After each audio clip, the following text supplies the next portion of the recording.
It'll be 25% and higher, and it'll go very substantially higher over a course of a year. But we want to give them time to come in because, as you know, when they come into the United States and they have their plant or factory here, there is no tariff.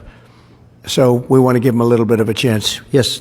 Well, they did already, as I understand it, reduce their car tariff all the way down to what we have. And a lot of that will take place, and I think some won't do it and some will do it. But the EU had a 10% tax on cars, and now they have a 2.5% tax, which is the exact same as us. So already we've saved a tremendous amount. That would be great. If everybody would do that, then we'd all be on the same playing field.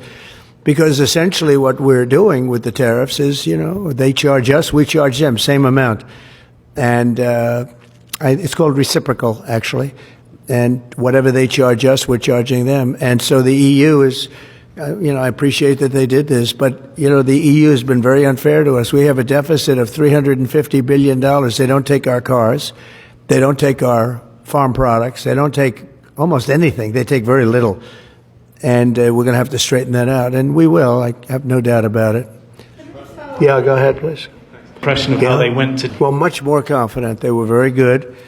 Russia wants to do something. They want to stop the savage barbarianism. I mean, what's going on over there?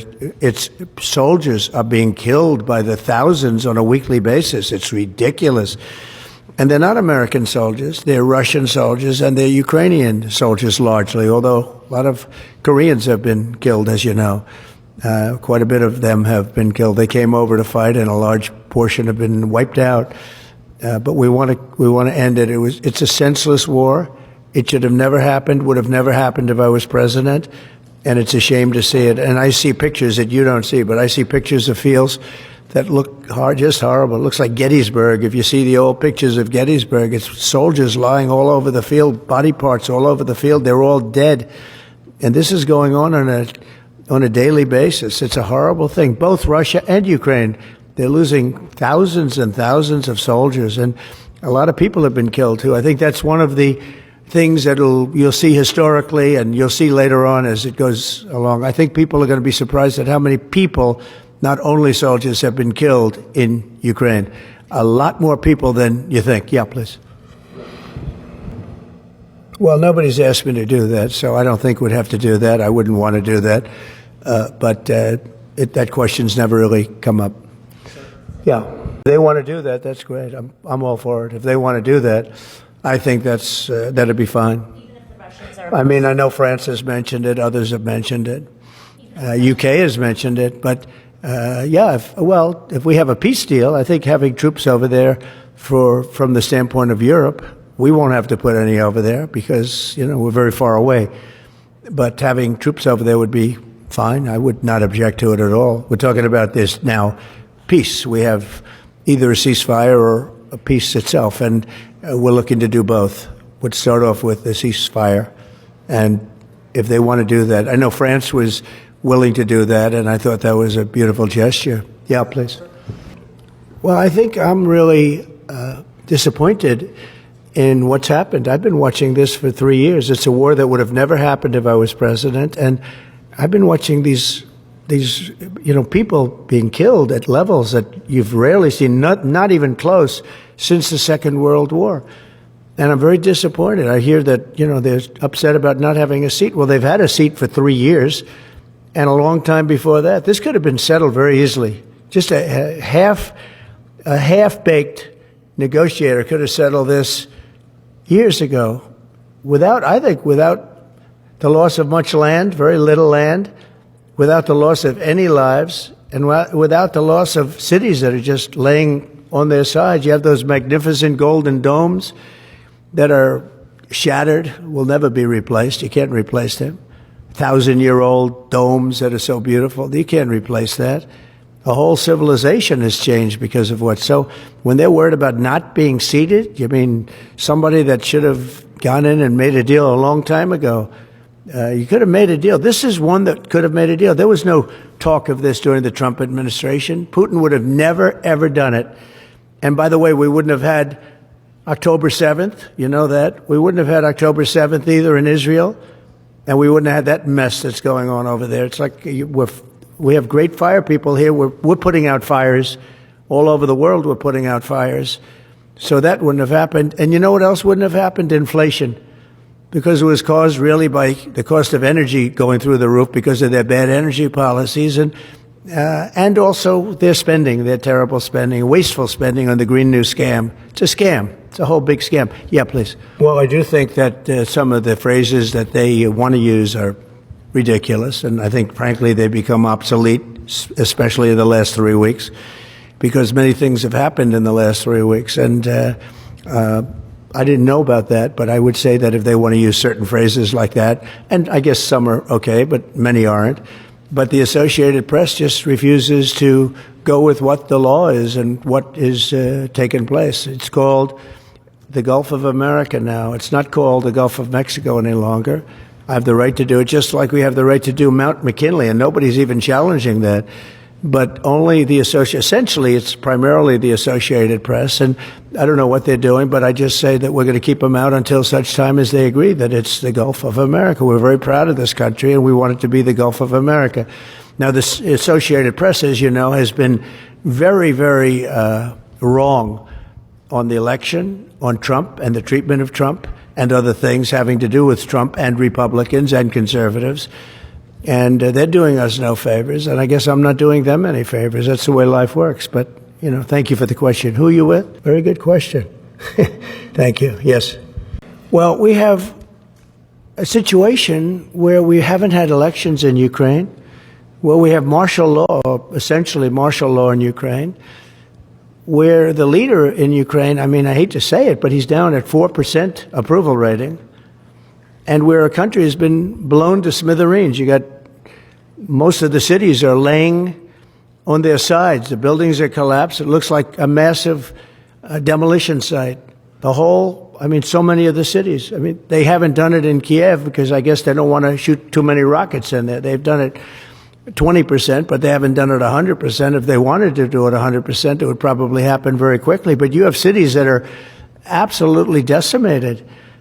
And yeah, I would say that, when they want a seat at the table, you could say the people wouldn't the people of Ukraine have to say, it's been a long time since we've had an election. That's not a Russia thing. That's something coming from me and coming from many other countries also. Ukraine is being just wiped out. Look at what's happening to the cities. There are cities, there's not even a building standing. It's a massive, you talk about Gaza. It's literally, these cities look like Gaza. Actually, many have, percentage-wise, more buildings knocked down than in Gaza. So, people are tired of it. People want to see something happen. And, the other thing that it's been bothering me for a long time, because I solved the problem with NATO. They paid hundreds of billions of dollars into the funds of NATO when I said, you got to pay, because the United States was paying for European countries, and then they take advantage of us on trade. But I've seen it. Look, they have to pay. They have to find out, where's the money going to? We have, I believe, President Zelensky said last week that he doesn't know where half of the money is that we gave him. Well, we gave them, I believe, $350 billion, but let's say it's something less than that, but it's a lot. And we have to equalize with Europe, because Europe has given a very much smaller percentage than that. I think Europe has given $100 billion, and we've given, let's say, 300 plus, and it's more important for them than it is for us. We have an ocean in between, and they don't. But where is all the money that's been given? Where is it going? And I've never seen an accounting of it. We give hundreds of billions of dollars. I don't see any accounting. So I want to see peace. Look, you know why I want? Because I don't want all these people killed anymore. I'm looking at people that are being killed, and they're Russian and Ukrainian people, but they're people. Doesn't matter where they're from on the whole planet. And I think I have the power to end this war. And I think it's going very well. But today I heard, we weren't invited. Well, you've been there for 3 years. You should have ended it 3 years. You should have never started it. You could have made a deal. I could have made a deal for Ukraine that would have given them almost all of the land, everything, almost all of the land, and no people would have been killed, and no city would have been demolished, and not one dome would have been knocked down. But they chose not to do it that way. And President Biden, in all fairness, he doesn't have a clue. What he was so bad for this. He was so bad, so pathetic, so sad.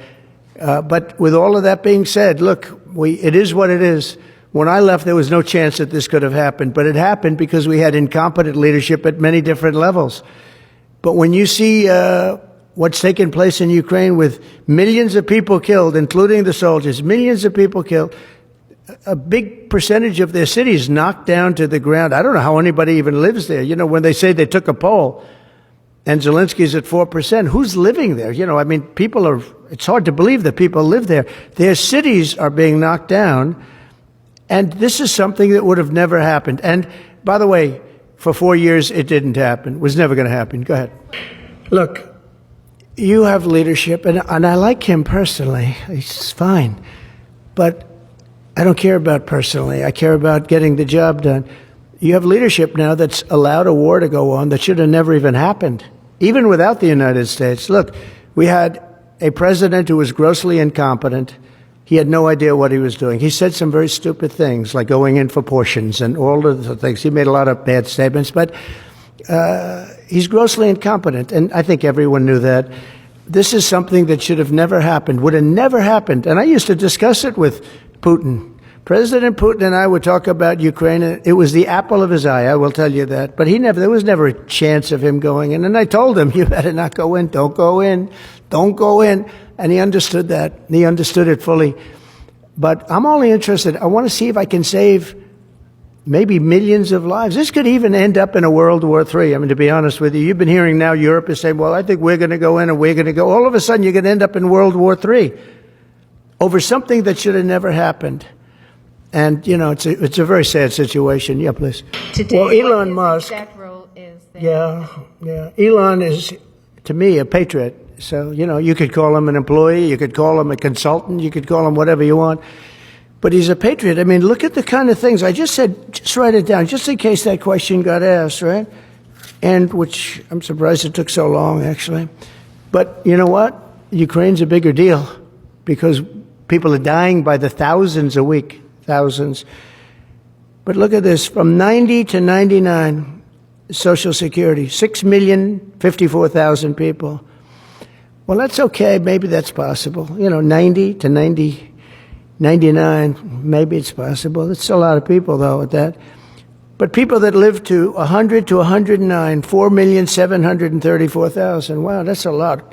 That means over 100 years old. They're 4 million people. I don't know too many. I know people that are doing great in their 90s, but not too many people over 100. But over 120, from 120 years old, people that are 120 years old up to 129, 3,472,000 people. Wow. You know, that can't possibly be because the record is like, I think it's one person, a woman, lived to 127, but they have 3,472. Okay, but now we're going really in. People from 130 years old to 139-year-old, 3,936,000. Wow. I wonder if people are getting paid with all this. I mean, are these checks? And that's what we're checking right now. People from 140 years old to 149 years old, 3,542,000, 140 years old and beyond. Now we're really going because we're looking to break the record by 25 years. People from 150 years old to 159 years old, 1,345,000. These are in the, by the way, these are in the computer files. This is what they do well. They're super. I asked Elon, who are these Doge people? He said they're super brilliant computer people and they love the country. It's simple. Wait a minute. People from 160 years old to 169 years, 121,000. So 160-year-old people. 170 to 179,000, 6,087. But now, let's go into the real numbers. From 200 to 209 years old, 879 people. From 210 years old, I haven't met any of them. And if I did, I would bless them. I would worship the ground they walk on.